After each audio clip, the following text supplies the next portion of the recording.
everyone, welcome back to the channel. In today's video, I'll show you exactly how to transfer videos with WeTransfer in 2026.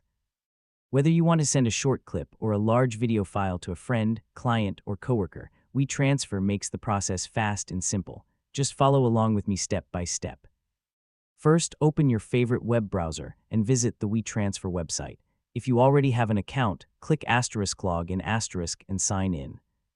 If you don't have an account, you can still use the free version for basic file transfers or create an account to unlock additional features. Once you're on the main page, click the *upload files button. Browse your computer and select the video or videos you want to transfer. You can upload one file or multiple files at the same time. After selecting them, wait for the upload process to begin. The upload speed will depend on both your internet connection and the size of your video files, so larger videos may take a little longer.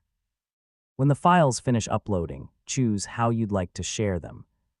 You can type the recipient's email address so WeTransfer sends the files directly, or you can generate a download link that you can copy and paste into WhatsApp, Messenger, Slack, or any other messaging app.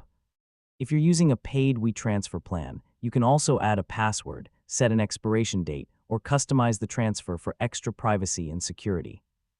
These options are useful when you're sharing important or confidential videos. Before sending, double-check that you've selected the correct files and entered the correct email address if you're sending by email. You can also add a title and a short message to help the recipient understand what's included in the transfer.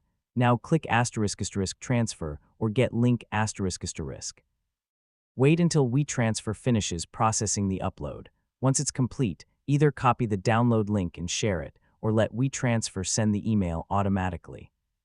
The recipient simply opens the link and downloads the videos to their device. And that's it. That's how to transfer videos with WeTransfer in 2026.